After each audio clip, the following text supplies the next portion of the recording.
ムゴムのジェットピストル。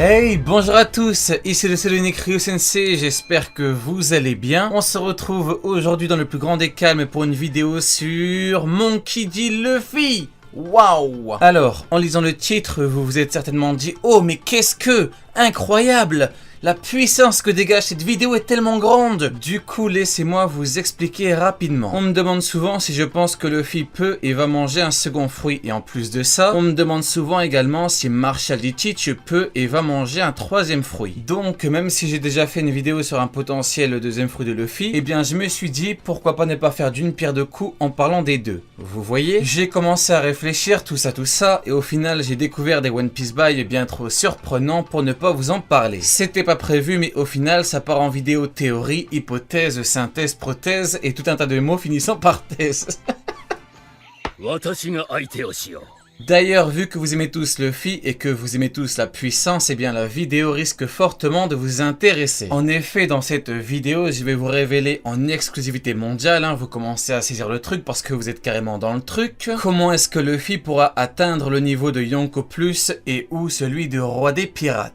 Oui, le programme est assez chargé, mais vous pouvez compter sur moi, on va tout voir tranquillement. Restez bien jusqu'à la fin si vous voulez être au courant de tous les secrets de One Piece avant tout le monde. Vous êtes sur l'Euro Jackson et ici on découvre tout avant tout le monde. Pour les gens qui ne sont pas contents, c'est pas grave, jusqu'à preuve du contraire, je détiens toujours le record absolu du plus grand nombre de théories One Piece confirmées, avec en supplément le plus grand nombre de théories confirmées en un seul chapitre. Les pirates puissants le savent bien, les plus faibles sont tels les faux Mugiwara. Regardez-moi ce désastre. Allez, c'est parti. Ah oui, et on n'oublie pas le tac, le pouce bleu si on est puissant. Et ah oui, mais regardez-moi ça, c'est ma boutique One Piece. Mais quelle puissance, c'est le Monkey D. Store, incroyable. Regardez-moi ça, mais le lien est en description, mais waouh. Mais qu'est-ce que c'est? Mais c'est du Kaido! Et ça, c'est du Shanks! Ah ouais, ok! On va commencer avec Marshall D. Teach parce que c'est la raison principale pour laquelle Luffy peut, pas va, mais peut, nuance, manger un deuxième fruit. On se remet dans le contexte de One Piece, il existe une espèce de règle vis-à-vis des fruits démoniaques. Nous ne pouvons pas en ingurgiter deux. C'est comme ça, c'est une règle, un être normalement constitué ne peut pas avoir les pouvoirs de deux fruits. Cependant, Marshall D. fucking gros dégueulasse Teach, c'est si sale, possède les pouvoirs de deux fruits depuis Marineford. Le pouvoir des ténèbres et celui des tremblements. Par contre, attention, la question ici n'est pas de savoir comment est-ce qu'il a fait pour récupérer les pouvoirs de Barbe Blanche, parce que ici, on va s'intéresser à Luffy. Oui, Luffy c'est le protagoniste principal, tandis que Teach est l'un des antagonistes avec le plus d'importance. En effet, c'est lui qui a achevé Barbe Blanche, c'est lui qui a livré Ace à la marine, c'est lui qui veut devenir l'homme le plus puissant au monde, et enfin, c'est lui qui a le plus de chances de le devenir chez les ennemis de Luffy. Même si dans One Piece rien n'est sûr, Luffy devra très certainement affronter Marshall D. Teach. Ici on est d'accord. Maintenant, laissez-moi vous poser une question simple. Comment Luffy peut-il espérer battre Teach qui va très probablement éveiller les deux fruits les plus puissants au monde? Là on ne parle pas du fruit des fils ou encore celui du mochi. On parle du fruit des ténèbres, annulateur des pouvoirs adverses de fruits, ainsi que du fruit des tremblements, destructeur du monde et du corps humain. De base, Barbe Noire est déjà trop puissant. Maintenant, imaginez-le avec deux éveils. C'est tout simplement phénoménal. Maintenant, on va se demander si Teach peut et va manger un troisième fruit. La réponse est oui. Plutôt que de vous dire qu'il a 3 têtes de mort sur son drapeau, je vais vous donner un argument de logique One Piecienne. Actuellement, elle possède la puissance de destruction et la puissance de l'absorption / annulation. À votre avis, que manque-t-il à Teach pour qu'il devienne enfin ce qu'il veut devenir? Effectivement, une immense résistance physique. Durant son combat contre Ace, il nous le précise clairement en disant que son fruit est le meilleur au monde, mais que ce dernier possède un point faible. Teach doit encaisser les coups parce que son Logia ne lui permet pas l'intangibilité. On a donc ici un homme qui veut surpasser Barbe Blanche, mais qui a un gros souci souci en termes de résistance. Comment fait-il? On pourrait effectivement penser au Haki, c'est vrai, cependant le problème c'est que si par malheur il se retrouve face à un adversaire avec un excellent Haki de l'armement, eh bien le sien ne lui servirait tout simplement plus à rien. Je repose la question, comment fait-il? Eh bien c'est là qu'un troisième fruit entre en scène. Il a pu en manger 2, pourquoi pas 3? Ça paraît impossible, très bien, écoutez ça. Qu'est-ce qui était également impossible pré-ellipse? Oui, dire que Magellan n'a pas au minimum le niveau d'amiral, mais je ne parle pas de ça. Qu'est-ce qui était également impossible pré-ellipse? Oui, dire que Shanks n'est pas un gitan, c'était impossible de dire un truc pareil, mais je ne parle pas de ça. Qu'est-ce qui était également impossible pré-ellipse? Oui, voilà. Dire que Marshal Dietrich allait manger un deuxième fruit.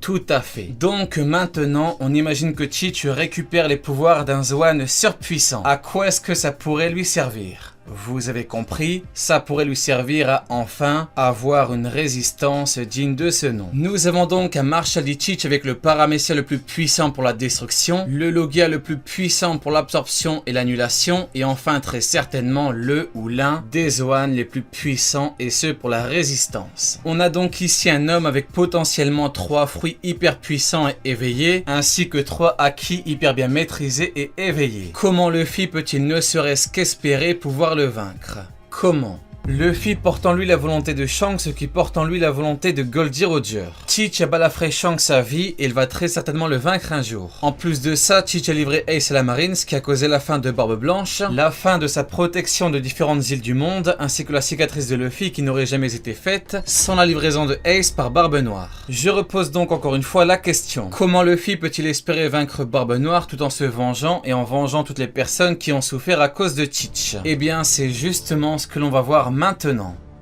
Barbe Noire a déjà mangé 2 fruits. Par conséquent, Luffy peut très bien en manger un deuxième, ça c'est une certitude. Teach est un G comme Luffy. Il est animé par la volonté d'un grand pirate comme Luffy et enfin Teach est un homme dit différent. Différent comme qui? Exactement. Comme Luffy. Teach a mangé son premier fruit peu avant Jaya et son second à Marineford. Par conséquent, c'est simple, il n'y aurait absolument rien de bizarre à ce que Luffy ingurgite un second fruit après un certain temps en mer. Kaku a mangé son fruit longtemps après son intégration au sein du CP9, Khalifa a fait pareil et enfin Sabo a mangé le Mera Meranomi très tard, c'est-à-dire à Dressrosa. Jusque là, tout va bien. Maintenant, comme dit plus tôt, Barbe Noire va très certainement manger un troisième fruit. Et là, vous avez compris où est-ce que je voulais en venir. Si Teach peut manger un troisième fruit, pourquoi Luffy ne pourrait-il pas en faire autant? On a vu qu'il pouvait en manger un deuxième, alors pourquoi pas également un troisième? Alors là, bien sûr, certains froncent les sourcils et se disent que c'est beaucoup trop facile et même débile. Alors ok, mais dans ce cas-là, il va falloir vous dire que c'est également beaucoup trop facile et débile que Teach parvienne à manger un autre fruit. Va falloir vous dire que Zoro, qui sera un démon des enfers contre Kaku, c'est aussi beaucoup trop facile et beaucoup trop débile. Va falloir vous dire qu'un bail antique qui se réincarne dans une sirène, c'est beaucoup trop facile et beaucoup trop débile. Etc.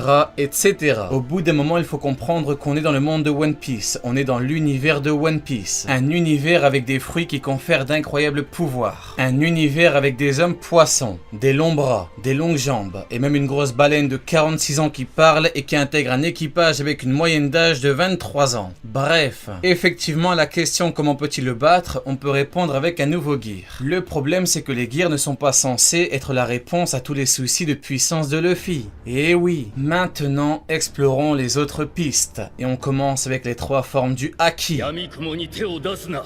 Dans l'absolu, Luffy peut éveiller son Haki de l'observation, son Haki de l'armement et son Haki des rois. Ok, le problème c'est que pensez-vous réellement que ce ne sera pas également le cas pour Barbe Noire? En effet, c'est simple, il suffit de se pencher sur cette histoire pour se rendre compte que cela ne suffira tout simplement pas. Ensuite, on pourrait penser à un éveil de fruits. Et là, c'est très intéressant. C'est très intéressant parce que ceci pourrait réellement permettre à Luffy de battre un puissant adversaire. Cependant, on se rappelle de qui on a en face. Et on se dit que ce mec, aussi sale soit-il, va également éveiller son fruit. Ah mais non! Suis-je bête? Il en a 2. Quoique, mais oui, plutôt on a prouvé qu'il allait très certainement en avoir 3. Encore.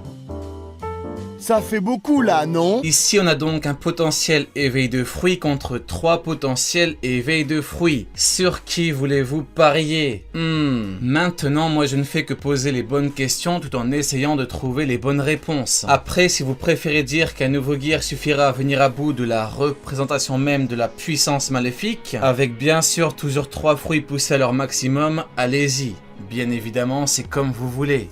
Oui. Si vous préférez commettre la même erreur que beaucoup avec l'histoire du Luffy versus Katakuri en disant que Katakuri allait gagner alors que je vais prouver sur 3 vidéos sa future défaite, c'est comme vous voulez. Oui. Conclusion. De par ma démonstration qui a pris comme base One Piece et uniquement One Piece, Luffy va probablement ingurgiter un 2e voire un 3e fruit. 3e fruit du démon. Oui. Ou alors peut-être qu'en l'espace d'un instant, il aura les pouvoirs de plusieurs fruits. Ça aussi c'est possible. Pas de détails parce que sinon ça risque de partir sur des théories de théories. Bref. C'est simple, si vous connaissez bien les Neketsu, plus communément appelés les shonen, où il y a des combats, eh bien vous devriez savoir qu'à la fin, le protagoniste principal bénéficie toujours d'un énorme power-up que l'on peut caractériser comme étant colossal. Pour One Piece, ça va clairement être ça. Luffy doit en avoir un suffisamment colossal pour venir à bout de Marshall D. Teach forme finale. Maintenant, si vous m'avez bien écouté lorsque je parlais de la puissance de Teach, vous allez peut-être me dire que Barbe Noire sera très certainement bien trop puissant. Et bien sûr, c'est assez légitime de penser cela. Cependant, c'est faux. C'est faux et c'est pour une raison très simple. À la fin d'une œuvre si puissante qui aura duré 30 ans, il faut un antagoniste d'une puissance ahurissante. Je veux dire, même dans Harry Potter, à la fin, c'était très puissant. Bref, regardons par exemple du côté de Dragon Ball, un manga que Eiichiro Oda apprécie tout particulièrement. Après 10 ans de parution, l'auteur se devait de sortir un antagoniste d'une puissance colossale, et là, bam, Majin Buu. Il aura fallu un ultime 1 contre 1 ainsi qu'un Genki-Dama final boosté par la puissance de Goku pour en venir à bout. En termes de power-up, on avait eu le SSJ3, la fusion Métamol et même la fusion Potala. Est-ce que quelqu'un s'est déjà plaint? Je ne pense pas. Prenons également l'exemple de Naruto que Eiichiro Oda apprécie également énormément. Après 14 ans de parution, on a eu Madara Jinchuriki de Jubi. On a eu un être quasi parfait avec une puissance divine. Ensuite, on a eu Kaguya et même un ultime affrontement, Naruto versus Sasuke, qui sont les 2 shinobi les plus puissants au monde. En termes de power-up, on a eu les bijoux, le contrôle de Kurama, le partage de la puissance de Hagoromo, tout ça. Ne venez pas me dire que ça a choqué quelqu'un dans le mauvais sens du terme. Merci. C'est très simple, une fin de shonen doit être la plus puissante possible, c'est un fait indiscutable. Pour en revenir à Teach, c'est le nouveau Barbe Blanche, pire que ça. C'est le nouveau Rox. D'après ma théorie, Rox avait les pouvoirs du Yami Yami no Mi. Devinez quoi? Teach a les pouvoirs du Yami Yami no Mi. Maintenant, on ajoute les pouvoirs de Barbe Blanche et même un Zoan hyper puissant. Encore une fois, c'est simple, Teach aura tout simplement atteint son objectif. Surpasser Barbe Blanche et même Rox. Cet être démoniaque. L'affrontement Luffy contre Teach sera très loin d'être un combat classique. Ici, nous avons les 2 hommes les plus proches du One Piece. Les 2 hommes les plus proches de devenir le roi des pirates. Ces 2 visions du monde qui s'affrontent ici. Celle d'un homme qui rêve de liberté contre celle d'un homme qui rêve de domination absolue. Comment l'un pourrait-il être libre si l'autre installe une véritable terreur dans le monde? Eh bien, c'est à cette question que Goldie Roger a dû répondre. La réponse était simple. Impossible. Sa seule option était donc une bataille au sommet qui s'est soldée par un Roger versus Rox. Et comme issue finale, une victoire de celui qui deviendra le roi des pirates. Tout comme Goldie Roger, Monkey D. Luffy doit combattre Teach et il doit gagner. Il doit gagner et il va gagner. Gagner pour sa liberté. Gagner pour la liberté du monde. Gagner pour avoir le droit de rire. Il riait. Allez, Janet. Tu n'auras pas regardé ma vidéo pour rien.